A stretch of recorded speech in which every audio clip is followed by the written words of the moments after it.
Hello, thank you for joining us. My name is Igor. We have special guest today, Marat from ngrow. And today we are going to cover really interesting topic, emails for Web2App funnels. I'm from Web2Wave. I'm founder of Web2Wave. We are the number one tool for building Web2App funnels, onboardings and paywalls. With us, you can simply launch your funnel in one day, connect payment systems, and sell your subscriptions to your mobile applications and other subscription services on web, and then send the user to your mobile application or to other service. In Web2App funnels, you can collect emails, but there are problems. Users may not want to leave their emails because they don't understand value. They then don't want to be spammed, and you may lose users there. Sometimes it may improve the conversions into sale, so it always worth experimenting.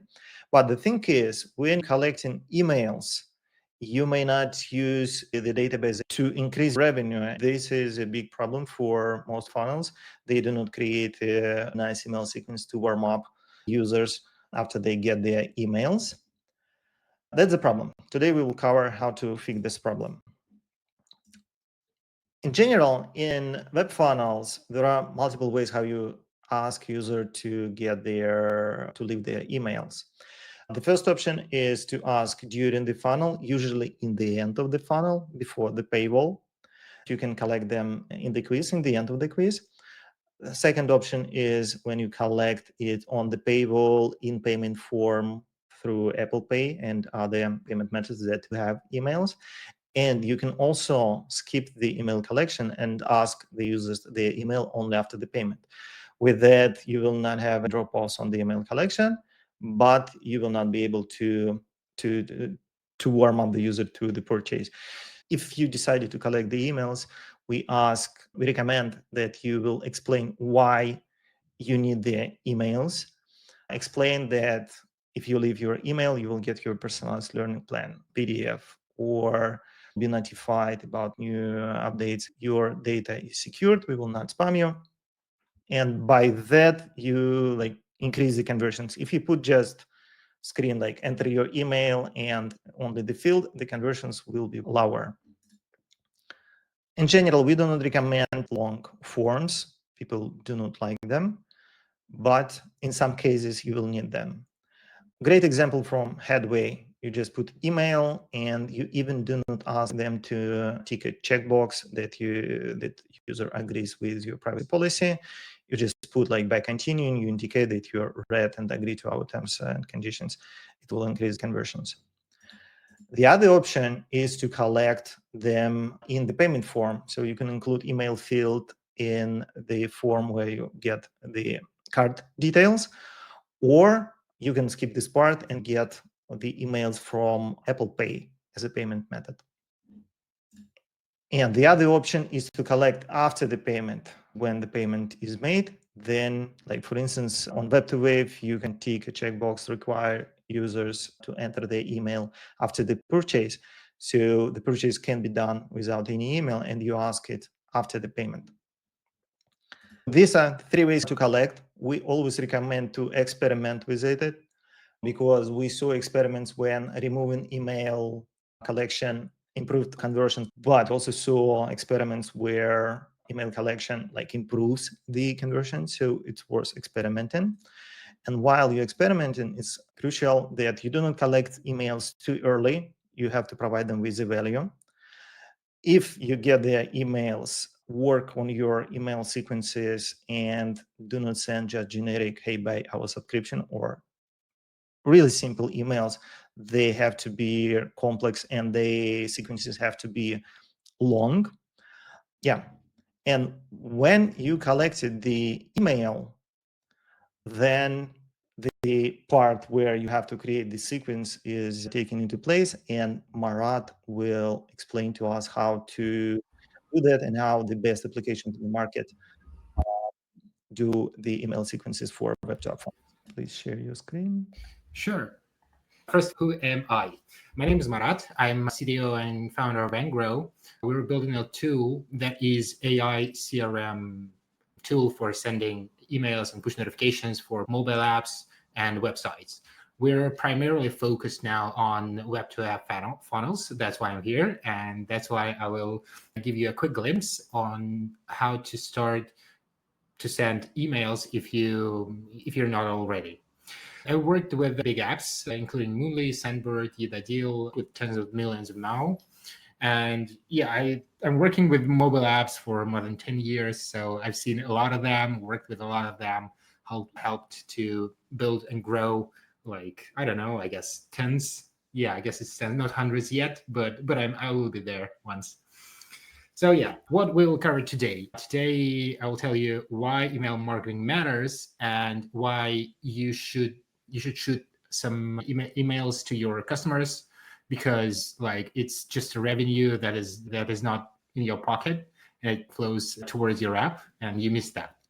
The second part would be how to set up that from technical perspective, like what do you need and just how to do that manually. Then we'll cover some case studies of our apps and other apps that exist in the internet, and I guess you all heard about them. So first things first, why do you need to do email marketing? The funnel is pretty long, and not all of the apps collect email addresses from their customers throughout the funnel. So in my experience with the customers we work, the step where you collect email addresses does not affect end-to-end conversion significantly. At least we could not confirm that with some statistical significance. So the thing that we see is that, yes, there are less people who reach the paywall if there is a step before when you collect emails, but the final number of purchases does not decrease significantly. My main hypothesis is that people who are ready to buy, they are pretty okay to leave their email address and they consider that as a normal step. And people who are not likely to buy, they will just churn whether on this step or any other or at the paywall. But that's up to debate, and you guys have to A/B test these things. But if you want to make retargeting, it makes sense to collect emails, because to send an email is cheaper than to set up a retargeting campaign on Facebook or TikTok, right? So in terms of numbers, like 95% of users who reach your paywall, they churn and never come back. The usual conversion on a paywall is roughly 5%. So 95% of users churn. You can at least try to convince them to get back and try your product with emails. Because sending of one email costs like 1/100th of a cent, where a click from Facebook costs like, I don't know, correct me if I'm wrong, but it's about 20 cents on top tier countries. I'm not 100% sure about the specific numbers, but You're saying about the click price? on Facebook Yeah, right now, it'll be around 20 cents. So it's like 3 orders of magnitude higher than sending an email, which is insane. You guys should consider sending emails to convince some users to come back. We have like confirmed cases of incremental revenue from emails, which is like 5 to 10% of your standard revenue, right? So it depends on multiple factors.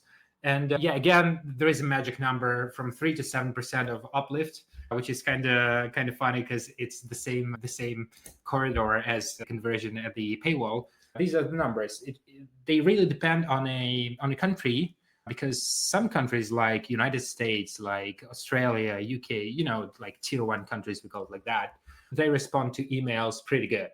I guess people there are just used to reading emails and getting deals through emails. That's just how like things work in the United States or UK or somewhere like that. But countries like Brasilia, like Middle Eastern countries, they do not respond to emails that well. They do respond to WhatsApp. However, we're not covering the WhatsApp topic today, and we'll focus primarily on emails. They still respond, just the numbers are lower than in tier 1 countries. If you're making a web funnel app, tier 1 countries are your main sources of users. If this is the case, you need to do emails. All right, so you've decided to set up emails for your awesome apps that monetizes with this subscription. And let's say that you have already working and successful web funnel built on Web2Wave, of course. What should you do next? And how do you set up a working email sequence that actually drives some conversions, some revenue, that kind of stuff? First thing that you need to do is to choose email service provider or ESP. So these are the tools that help you send emails. This is kind of like low-level transport for sending emails. So emails, from technical perspective, emails is a very, very old protocol that was born at the same time as HTTP was born. So it's in late 90s. And there are a lot of patches on how to do this channel secure, because initially when it was built, you just set, like, for instance, if you send an email, you send explicitly your email address of a sender. Like, suppose I send emails to you, I said explicitly that my email address is marat@marat.com, for instance. So yeah, there was a plain text, and bad guys were exploiting these vulnerabilities of the protocol, and smart guys tried to fix the protocol. And there are a lot of technical things to consider when you're setting up your email server. Obviously, you can set up your email server like in a self-hosted way, but nobody does that, because you'll face problems with end users, email service providers like Gmail, like Yahoo, like Apple email service, which is insane. They work mostly with big guys. To name some ESPs to consider to start to work with is for like Bravo, which were known like as Sendinblue, SendGrade, which is kind of Twilio, Chimp. So these guys, I guess, are the biggest. And then there are a lot of multiple other ESPs that are also pretty good, but these three are like the biggest at the market.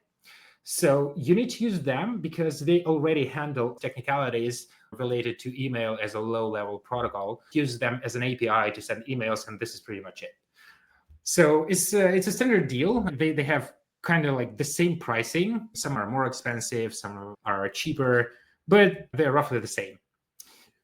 So yeah, when you chose your ESP, you need to understand your email strategy. Deliverability is the king, because if your emails land to spam folder, that doesn't matter how frequently you send them, how good the content is. If you've done something wrong on a like technical perspective, your emails just will disappear and will not be visible to your customers. One of the key points and health metrics that you need to look to is a reputation of your email domain. Email domain is a domain from which you send your emails. Say, I have an app called Sample, and a domain sample.com, my email domain would be sample.com. There are different strategies to build and boost the reputation of your domain. The bare minimum to understand is that this reputation is built with mostly 2 or 3 services. This is a chart of email address providers from one of our clients' apps. More than half of users' email addresses are handled by Gmail. Then like about a quarter or a third is handled by iCloud, Apple Mail, that kind of stuff. And then there are like other email providers like Yahoo, like Microsoft, something like that. So we will primarily be focused on Gmail because that covers like more than a half of the user base. So Gmail has a tool called postmaster.google.com, and there you can see your domain reputation, which has 4 tiers: high, medium, low, and bad. And you obviously want to end up in a high reputation. So this reputation is a tricky metric because nobody obviously knows how exactly is it calculated, and nobody will tell you because that's kind of the secret of the Google. But yeah, in general, there are few things that you need to put your attention to. So first one is that email providers hate huge volume spikes. So if you were not sending like emails at all, and then you bought a domain, and then you start to send 10,000 emails per day, you will go straight to spam. The domain will be marked as spammy. Don't do that. So what we recommend is to start from small numbers and increase the volumes of sending consistently, and by not really big multiplier.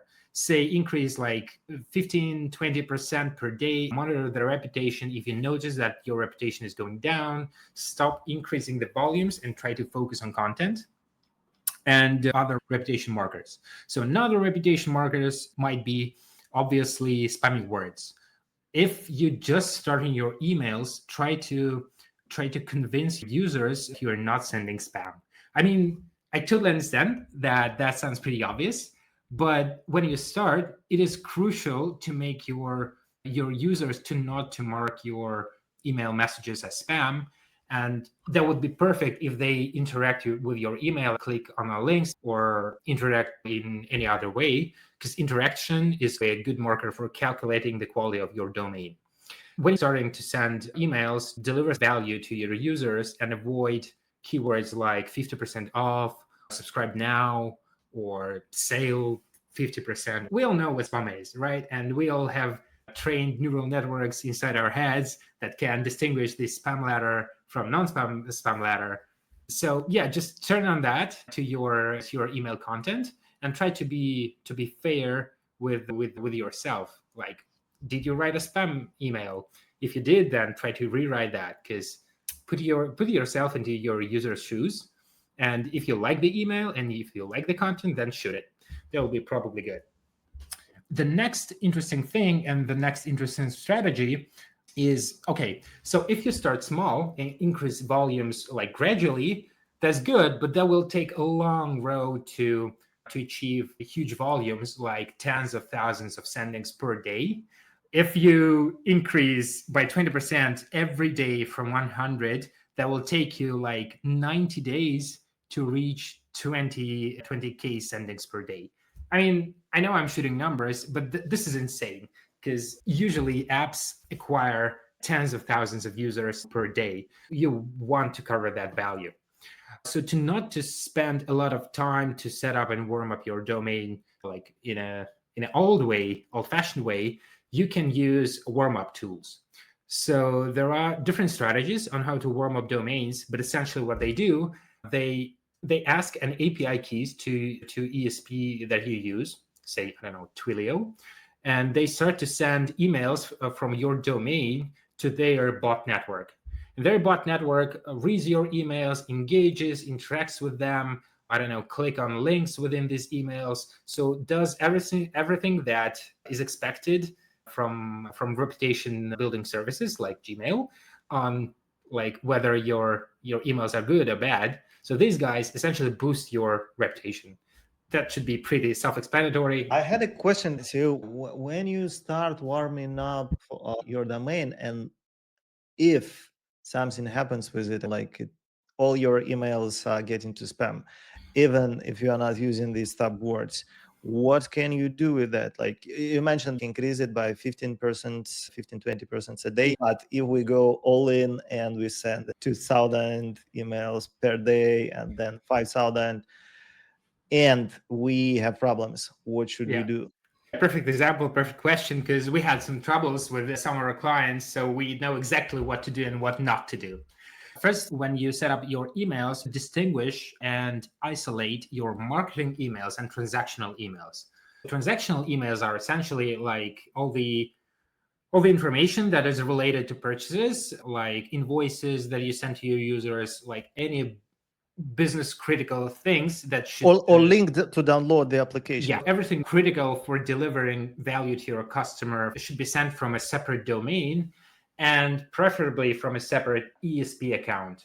Sometimes ESPs might suspend accounts if they consider you're sending spam. If your transactional emails work in the same account as your marketing emails and your account was banned because, I don't know, they considered that you sent spam, but you obviously didn't, but that might happen. So even your transactional emails will be shut down. So what we usually do with our customers is we're trying to separate on a domain level and preferably on ESP level, transactional and marketing emails. That's step 0 that you need to do. That's just a safety check. You have to do that in case something goes wrong. So another layer of security is that you asked specifically, like if your domain was already damaged for whatever reason, what should you do and how to avoid that? The best solution here is to not to be in this situation and start not with a single domain for marketing sendings, but with 2 domains. So the first domain you use for sending your marketing emails on a production scale. And the second domain you leave on a warm-up tool that is warm, and this domain is warmed up consistently and continuously, and that will be your spare. So if something goes wrong with your first production domain, you can easily switch your traffic to another one, and that other one is already warmed up, and you will not suffer any interruptions in sending volumes. So while the second domain took the heavy load, the first one could be put into a warm-up tool and their reputation might be healed. That usually takes 30 to 60 days, depending on volumes and damage. You can switch these domains when the reputation of one is damaged, switch the traffic to the second, let the first heal, and vice versa. This is the best approach. Have two domains and go with that. If you had one domain and the reputation was damaged, there are also things to do. You can plug in a warm-up tool and let it heal simultaneously with production emails. This is usually worse. It's better to separate on a domain level. But if you don't have a spare one, this might help. There is no guarantee. All strategies has some stochastic nature, right? So what works to one product might not work to another. That's totally normal. But in general, trends are that if any hack or any feature worked for 3 out of 4 apps, that most probably will work for you. Not necessarily, but most probably. Did I answer the question? Yes. Okay. I hope it's yes. 5,000 emails per day is a critical point. Gmail has a special badge for domains called bulk sender.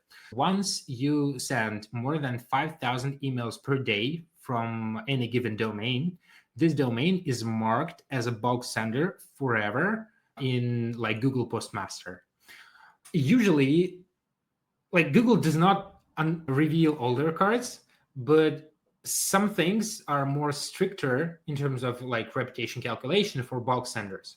For instance, you have to have SPF record, you have to have one-click unsubscribe, you have to it's better to have to be me record. It's not mandatory, but I highly recommend it. So these are not big things, but we definitely notice that spam filters work a bit stricter for bulk senders. So if you have huge volumes, you might consider a strategy when you send emails from multiple domains simultaneously. However, multiple emails from multiple domains, that might also be considered as spammy behavior. We had a case like that, and that was a disaster. Regarding the technical setup, this is pretty much it. About the records you need to send. As I mentioned, there are things that make email secure in modern circumstances. There are technologies called DMARC, DKIM, and SPF that allows to confirm the sender that I own a domain sample.com, and there is a mechanism called DMARC and DKIM that can verify for Gmail that this email was indeed sent by me because I signed that. So it's kind of like a digital signature, and you have to set and monitor your DMARC, DKIM, and SPF DNS records. I know that's a lot of acronyms, but trust me, if you'll Google that is pretty straightforward how to do that.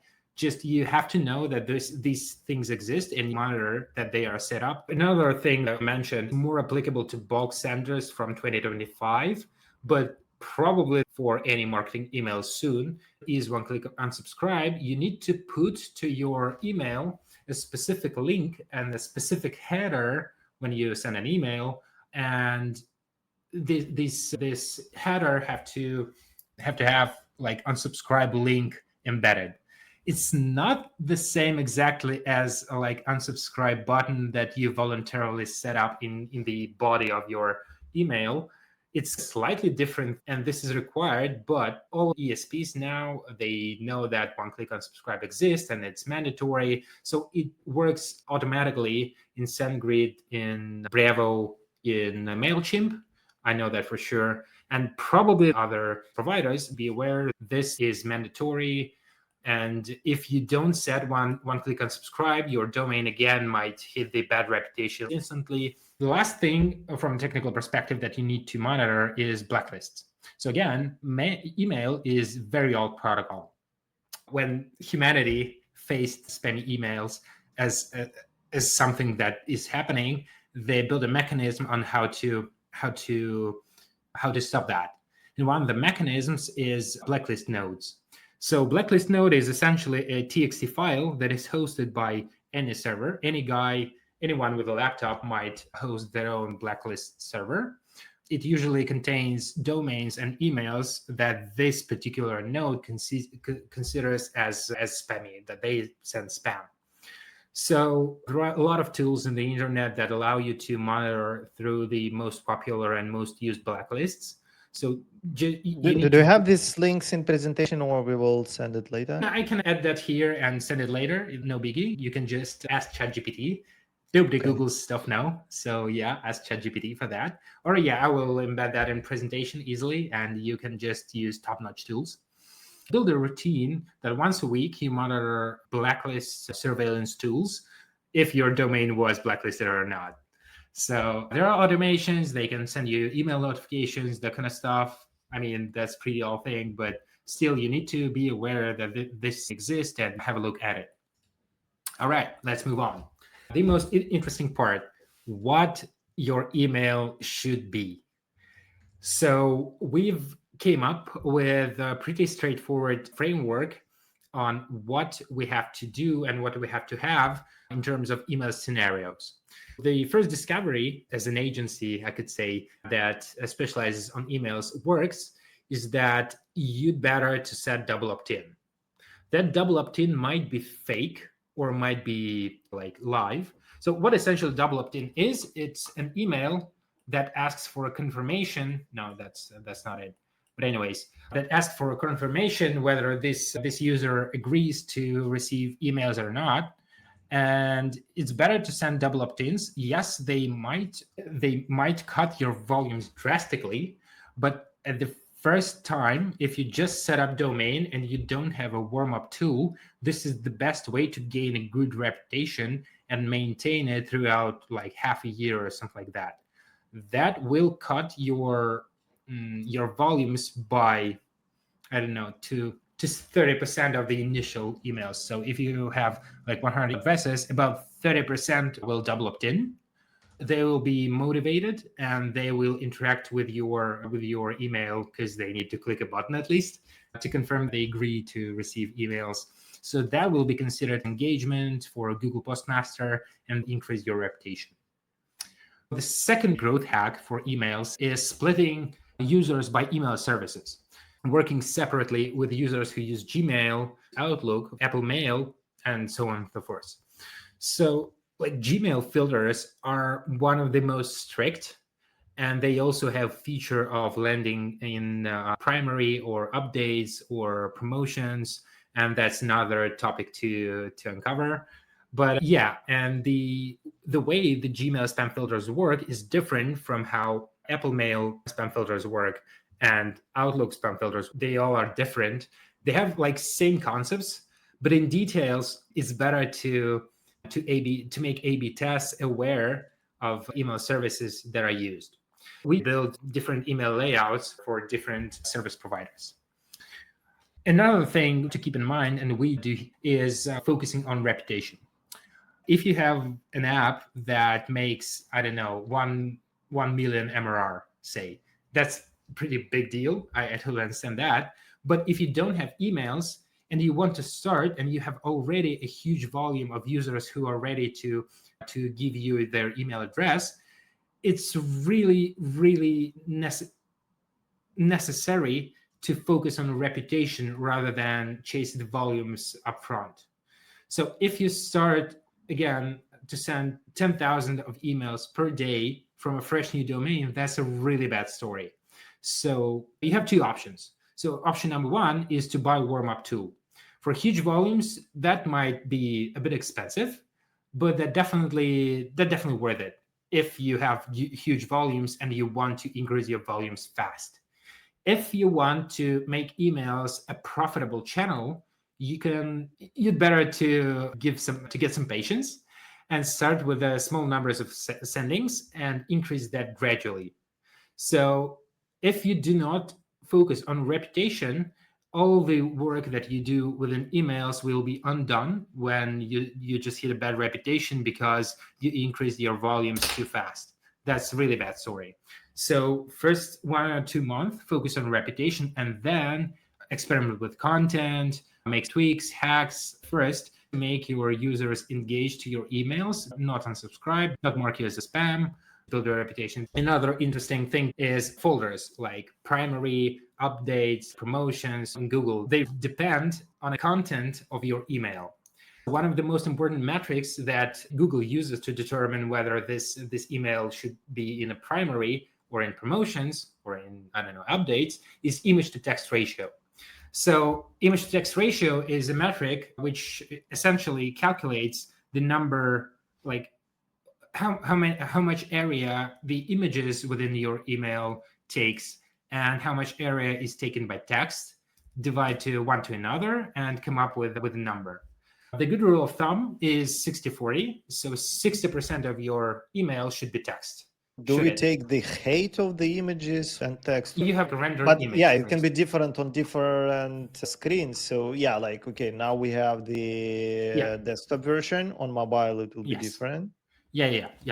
So as far as I get it, again, nobody will tell you 100% how it's calculated. The consensus of the market is that they just have like a grid, and they are trying to understand how much area is taken by this image and how much area is taken by this as a text. They just divide one to another. But again, you have a great question how it happens on different screen resolutions, because the layout might be different on mobile and desktop. I have no clue. In general, that's a rule of thumb. That will be different, but not too much, I believe. It depends on the design and layout of your email. The most honest answer is we don't know. Only Google knows. That's a metric that influences whether your email will be land to inbox, to primary inbox, or promotions. The last one is about experiments. A/B test a lot because it really differs. It really makes difference which subject to use, whether your users will open your email or not. It matters what value you bring to your customers. Content is key. Like deliverability, if your content is good, users will stick with you and buy your product. If your content is just ChatGPT generated, that will probably go to spam folder forever. Okay, so I'm ready to go to some showcases. Igor, do you have any other questions? What ESP would you recommend personally to use where it's easy to create such sequences if our viewers will decide to do it by themselves? All right. So there are multiple choices. As I mentioned, there are like 3 main players in the market, in my understanding. This is not sponsored, just my personal opinion. You can use Bravo, which is Sendinblue. That's one of the greatest and optimal in terms of value and price. The next one is SendGrid, which is Twilio. They are one of the biggest. The last one is MailChimp. They are the most expensive, but they have a lot of plugins. MailChimp is mostly used for e-commerce and Shopify. So Web2App funnels is not the main target audience of theirs. So I'd recommend Bravo. With obviously ngrow, we have a tool that allows you to build these funnels and utilize machine learning and what do your users answer on a quiz to send the best email for this particular user, depending again on their answers within your funnel. Okay, let's dive into the content. First one is Noom. I guess everybody knows Noom. Noom are one of the biggest and the most known guys. Yeah, and they have one of the longest funnels on the market. Yeah, they have multiple funnels, but these are pretty long. We will start from the end of the funnel and then go to the emails. So how do the flow works? So you first hit the paywall. In my case, that was a free trial, but that might be like different depending on their A/B test currently. And again, I guess I will not waste too much on a paywall. Just let you know that they emphasize the personalization and that these particular plan is built just for you. And if you stick to the plan, you will lose the weight and reach the goal. You guys know how it works better than me. They utilize this personalization thing and personal plan thing a lot along their email funnel. So they send you first email almost instantaneously, like within 5 minutes after you hit the, or 15 minutes when you hit paywall and did not purchase. So some things that worth mentioning, I've marked here. So one of the most impactful, in my opinion, at least, thing is that they put a course number to emphasize personalization. I think that this is also a technical thing because the subject line has huge weight for spam filters to determine whether your email is spammy or not. So if you have some personalization in subject, it's usually better than you just send a generic email. So you definitely need to consider that. Do you know, is this number changed or static for all users? As far as I know, it is changeable. It's Okay. not hard to make that work. I understand we send the user property with order ID, Yeah, something sure. like that. Yeah, you can just generate any random number that not necessarily have to have like business logic. It should be just random and consistent for each given user and look like a course number. I guess you got the idea. And yeah, they personalize that not only in the subject but also in a body of an email. And interesting thing here is the image to text ratio in the first email is about 50%. Well, maybe like 45, 55, something like that. So pretty big image. And then almost the same area taken by text. That's not the case for the latter emails. We'll cover that later. All emails have call to action links, which is lose 20 kilos for good in this case, but not necessarily. And they lead you to specific paywall, which is unique for emails. So in this case, they tried to sell to me a 5-month plan for 14 euros. And then from email, that came up as 3-month plan, but for 99 euros, which is, I'm not sure, but maybe better deal. I need to calculate. But the crucial thing is that this is different and unique for emails. So I was not able to reach the same page from web. Maybe I was just unlucky. But I strongly suspect this is a special paywall for emails. We have multiple clients who send new paywalls in the emails, and this discount is getting bigger with every email. If on the main paywall you show the discount like 50%, then next email will be a discount like 60%, 70, 80. So yeah, right. It's great to increase the discount. Yeah, right. Absolutely. And Noom also does that. After 5 hours of you not buying their subscription, they send you another offer, which is a little bit different. So they emphasize what they offer. Again, 3-month free and 14 days free trial, which is the same as the previous email, but the layout is different. There is a promo code. I checked that. The expiration date is fake. That does not end in 48 hours. When I was building the sequence, that was about a week. The promo code might still work. You might try to take that. Feel free. The interesting thing here is that the image to text ratio is increased in this one. They started to work on image to text ratio right from the second email. The first one is good by itself, but from the second one, they iterated a lot and came up with this layout, which is roughly 70-30 image to text, as you can see. And they lead you to a paywall with a bigger discount and a promo code that actually works. So 99 euros became 89 euros for 6 months compared to 3 months. The discount was increased. Okay, let's move on. So 2 emails for the first day are sent. So within 5 hours, within 6 hours of you completing the funnel, you'll receive at least 2 emails, which is kind of standard. We usually have the same thing. So with a frequency 2 emails per day, and Noom does that. All the best players, in my opinion, send at least 2 emails within the first 24 hours. Some of them send 4, but it's up for a debate and A/B test. But 2, in my opinion, is the minimum once you hit the good reputation. The next thing we can learn from Noom is A/B testing in terms of layout and CSS. There are 2 emails sent within 15 hours, one from another. So the first one is very little in CSS design. It's almost plain text. And it also might be valued by spam filters.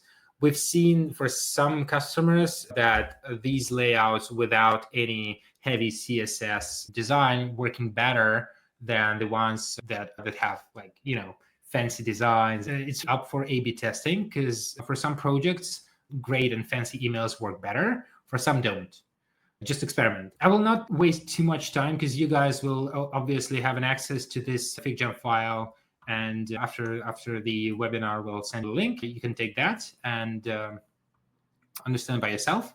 Just wanted to emphasize, same as Igor said, that you can increase the amount of discount that you give to your users, not necessarily with a number like -50, -60, -70 or something like that, but also with the duration of a plan. Noom sent me an offer with a slightly higher price for the whole year. So that might be something to A/B test. Consider that. After the first 2 days, they set you to a warm up, I'd say, sequence when they send you 1 email per day, not 2. So the frequency is decreased because you consider it as a dormant user right now. So the first days are crucial. Day 0, day 1, day 2, these are crucial. And most of the conversions are happening there. Like 70% of the conversions that happen from email happen within the first 2 days, like considering the 0 day as an initial one. And after that, there is a long tail, but it's like 30, 40%, something like that. So 60 to 70% is first couple of days. Then they are dormant, but you need to warm them up with emails. Just send a recurring sequence of 1 email per day, like have it pretty long. So we usually send 30 days after user initially completed the funnel. So 30 emails, 1 email per day is good to start. Another great product that I really look up to is Flow. This is period tracker and female health app. And they have unique design and unique strategy on sending emails, not only because they are one of the biggest, but also they are, in my opinion, one of the most talented. So first email that they send to you is a double opt-in. So whether you confirm that you will receive the emails and you confirm that you set up account on Flow or not, this is important to build up reputation. Because users got used to a pattern when you need to confirm your email once you log in. That's totally normal, totally okay. Everybody does that. By sending this double opt-in, you increase the level of engagement of users, and that builds up and keeps the reputation of your domain. Okay, and then they send you the first offer with a short layout to begin the story and complete the sign up. But they send you to a paywall, which is totally okay, and everybody does that. The next email will be sent within 4 hours. So initially, you will receive 3 emails in the first day, and this one will lead you to the same paywall on the next day they offer, which is 50% off forever. I've never seen someone, except for maybe that's a huge thing right now. But as far as I know, OnlyFlow gives 50% off forever, which is kind of great deal. And they communicate. Sorry, forever meaning no subscription, you just pay once for lifetime? No. They give you 50% not for the first month, but the whole subscription price is reduced 50%. Okay, so it's still subscription. Usually subscription apps do like 50% off for the first month, which is introductory offer, and then you pay the full price. But this case is different, which is great. Another thing is they have great design. The color scheme, illustrations, everything looks fancy and great. I'd slightly increase the image to text ratio, in my opinion. But yeah, nothing to say. This is one of the things that you definitely need to look up to and probably make the same or better. Yes, they emphasize the value of so they are not only telling you that we have 50% off, go, buy. They also emphasize the value of the product and why it matters. Features like pregnancy symptoms checker, the community, the answers to frequently asked questions, that kind of stuff, which is also great. So you can not only sell this subscription itself, but also let users discover what app is about. This is pretty much it from my side. I have a question about these emails are like pretty fancy with all the images, structure, so like they are designed. But I also saw some funnels who send emails that are just text, so they look like they're sent by the founder. What do you think about these emails? Can they convert better? If yes, in which cases? Or these fancy emails are like the standard and people expect them? Yeah, right. Great question. It really depends on what you consider as convert better. Like if you have a healthy domain and you send fancy email and you send plain text email, usually the fancy email will win. People usually send these plain text emails to increase their reputation. So once their domain was marked as medium reputation or low reputation, it's better to switch from heavy CSS layout to plain text with almost no usage of CSS and fancy HTML tags, just to plain text image. And spam filters usually like that better than heavy CSS. If your domain is already damaged, switch to plain text or reduced CSS usage layout. If you have a healthy domain, which has great click ratio, great open ratio, great reputation, I'd recommend to focus on the design. It doesn't mean you need a lot of images, but if it looks nice, it converts. If it doesn't, it might not convert. I see. Another hack I'd like to say, so some users send, some companies, they send just a screenshot of an email. So the whole email is just one image, which is a screenshot of email, and they put a lot of text in alt tag, which is HTML tag. When you put an image, you can also put alternative text there. They utilize this to increase image to text ratio. I don't recommend this tactic because it's risky and it might be considered as spam, but sometimes it works. And it might help you if you experiment a lot. That might help you to increase the landing of primary instead of updates. If your email consists of only one image, Google considers that someone sent someone an image and this is it, and lands that to primary. But sometimes it backfires. It might backfire. Yes, please be aware. But that's an interesting thing to cover. I will not share numbers, but I guess I might do that on our other webinar. So could you please explain a bit more about ngrow and how you build emails for web funnels? We have integration with ngrow. Common clients use web funnels from Web2App and they use emails from ngrow. Results are pretty good. What we do in ngrow is marketing automation for emails. And the way we operate is email marketing department as a service for web-centered businesses. If you have a mobile subscription app, which sends a lot of traffic to web funnels, and you want to start with emails, we can help you completely. Our approach is holistic. So we're getting responsibility for domain monitoring, domain warm-up, building emails, designs, texts, all that stuff, monitoring whether it works or not, and just making emails work for your business. So, for instance, one of our clients is Aurora.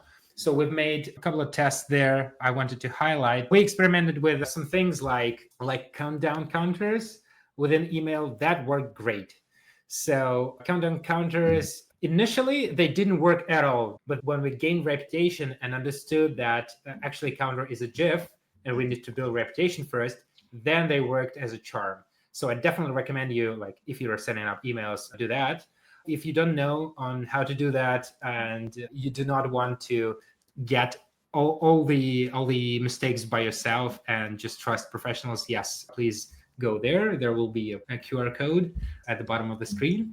And we'll set up a bunch of tests for you. We'll audit your app, your funnel, and we'll tell you how to set up an email sequence within a week. If you have a web funnel, it might be faster.